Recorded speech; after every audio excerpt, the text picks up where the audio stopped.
Meet two of Subiaco's most reliable and dominant players. They might not yet have their game faces on, but just you wait. When we caught up with the boys, they were heading into the bye. But when you look at them train, you'd think they were going to be playing the next day. That's how focused these seasoned players are. Those guys being around the footy and being leaders, they obviously complement our younger fellas, like I said. So it's important that those guys not only lead with their tuition off the field and reviewing, with their little pods or their little players that they look after, but it's important that they lead by example on the footy field and little things, just doing the 1%ers for the team. What you also won't see are these guys accepting poor performances. I mentioned to Bristow that in the past he sometimes would get pushed around a bit. Bad terminology on my part. Well, thanks. Didn't realise I was getting pushed around so much in the past, but I'll cop that. I guess I don't really know how to answer that one. I know it's been a reasonable start from the midfielders, but in the end we're still only 2 and 3, so we're definitely not getting too overly excited about things at the moment. But look, I'm happy with the way things are going, and I think we're definitely in the right direction. I think the way what Sco wants us to play, it's going to take us a little while for it to really click, but I think we're definitely on the right track. What I meant was that the opposition would take advantage of the rules, play a tag on him and sometimes illegally hold him up. But that's what happens when you're an in and under mid. Bristow goes in, puts his head over the footy and he'll get the free kick. Yeah, look, he's probably our #1 sort of clearance player.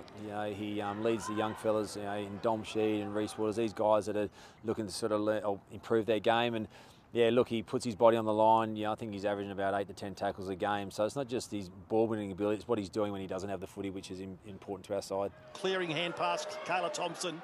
Jarrod Kayler-Thomson joined the club for the 2013 season, and his experience is what the Lions needed. Waits for Kayler-Thomson to come charging past. Good hand pass. This is promising for Subiaco. Obviously, he's a senior player. We got him as a top line sort of recruit in the WAFL to sort of come and sort of boost our midfield. So look, his leadership, he's in the leadership group, so we look to him obviously to lead it by example on the footy field. And look, he's getting a lot of possession at the moment, but it's the other things that he's doing within the team structures that we obviously look at closely. But he is finding a lot of the footy along with some of our other midfielders, and I think they're getting a very good synergy with each other. And it caused the error, so Kayler-Thomson, a man who's got a prodigious kick on him, won't have any trouble with the distance. He's been a great, massive recruit, as you said, as a good player, but his leadership off the field as well has been a massive bonus we probably didn't anticipate when we first recruited him. So he's slipped straight into the leadership group, and so that's leadership off the field, and on the field he's been a gun. Gathering at Kayler-Thomson, showing a bit of class. Yeah, it's been, I guess, the pre-season probably the toughest I've been involved in, and being involved in the leadership group has been something I've had to probably step up again into another, training hard, setting a good example and whatnot. So yeah, it's been good, but yeah, it's only really a start at the moment. The midfield is an integral part of a football team.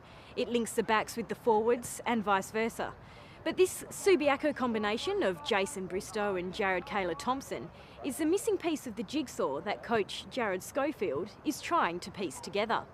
They are in the engine room, so to speak, and yeah, look, it's vitally important that they work both ends of the ground, and I think they're getting that balance right.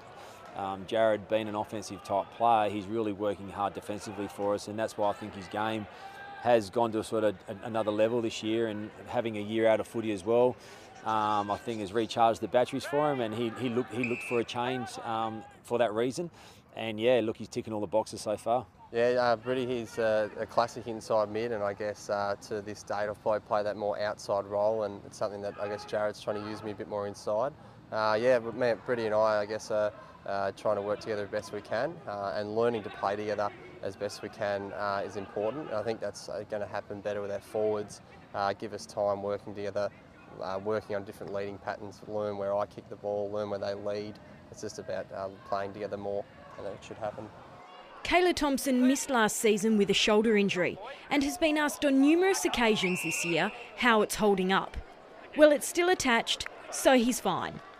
Yeah, fine. Yeah, I get asked that question a fair bit, but yeah, it's absolutely fine. And I still strap it for match days, but yeah, it's no problem at all. It's hard work being a midfielder, whether you're an inside mid like Bristow or an outside mid like Kayler-Thomson. Yeah, it's a shocking couple of hours straight after the game. You can't do much, and Yeah, my girlfriend Brooke sort of sees me hobbling around the house and doesn't like it too much, but that's just footy and that's why you play. It's a great feeling when you win, and it's a weird feeling, but you enjoy it when you win as well. Jarrod being sort of more of a winger type player that can go inside, and obviously Jason being our inside mid. Obviously they do build that relationship, and Jason doing the grunt work, but obviously Jarrod doing his fair share in the inside. But I'd like to have Jarrod on the outside running and carrying the footy and putting that ball inside 50, which he's been doing over a number of weeks now. I think we've actually got a good mix between us because he likes the outside easy footy, so works out well. As you said, I'm happy to be inside and get the hard one, and happy to dish it out to him because he's definitely got a much better kick than what I do. Yeah, it sounds like a bit of a stitch-up, but I do know one of the, I guess, kicking efficiencies a few weeks ago wasn't great from one of our inside mids. So I won't point any fingers, but yeah, I guess that's one thing that we can always try to, I guess, pride ourselves on as an outside mid. You can hit a target, and British, yeah, probably stitched me up there, so that's a good one. With a new coach at the helm, game styles have changed, and that includes rotations, and Bristow and Kayler-Thomson are really feeling the effects.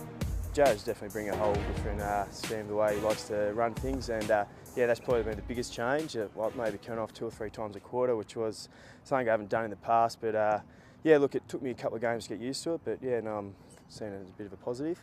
The team, they didn't rotate as much, and I think the way that we want to try and play and the way that footy's going, and my experiences at Claremont, we look to rotate a lot more than probably what we have done in the past, and you don't want to be carried away with it because it can unsettle players. So it's been work in progress over the pre-season, and the guys are slowly adapting to it. Unfortunately, when you get injuries, which we've had in the last 3 weeks in the first 2 minutes, that can throw things out. So then you really do have to rotate your midfield a little bit heavier because you want to make sure that they've got some run in their legs later on in the game. I would typically come off probably 13, 14 times a game, which is, yeah, pretty high. I think it helps with knowing you can go pretty hard for those 3 or 4 minutes or 5 minutes that you're on. You come off, you have a quick blow, you have a bit of a walk, and then you're back on. And I think it helps us to break up the quarters a bit too. You can go at 100%, come off and then rest, and then back out there at 100%, and you don't have lapses in your quarter. I guess the positive for me is, say if you come off for 5 or 10 minutes, sometimes you sort of relax a bit, but when you're only coming up for a minute or two, you sort of stay in the game. So yeah, you get the heart rate down and then get back out there, and it's good. So what are the issues the Lions are grappling with in order to get some wins? But the Subiaco scourge at East Fremantle Oval is over, and in a big, big way. We looked like we were chasing a bit of backside there for a last portion of that quarter, but I think the boys weren't playing smart football. Probably just a little bit of our ball movement. In patches during the game, we move the ball in different part styles, and during the game, and we haven't done the way we wanted to move the ball. Long inside the attacking 50 and turns it over. Where we've probably got 7 or 8 new players into our side this year, which I'm one of, which we're all sort of learning how to gel together as a team. So we've got a fair way to go. We're definitely getting enough of the footy. Probably our effectiveness with the footy isn't as good as it needs to be for us to be competing with the top teams at the moment.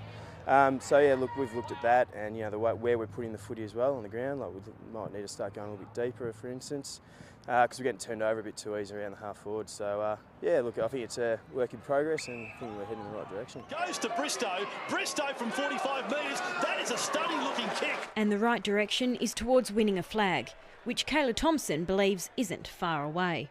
It's definitely not out of the question for this year as well, and that's what we're here to do, play finals, and that's what we're aiming to do this year. We've got a good mix of older and younger players, but you need to spend time together for a while for it to click. And you look at your Claremonts, even over the last few years, have all played together for the last 3 to 4 years at least, and I think that's why Perth are doing so well at the moment, because they've got their core group of players have played together for so long, and it's really important that we keep this group together for the next couple of years.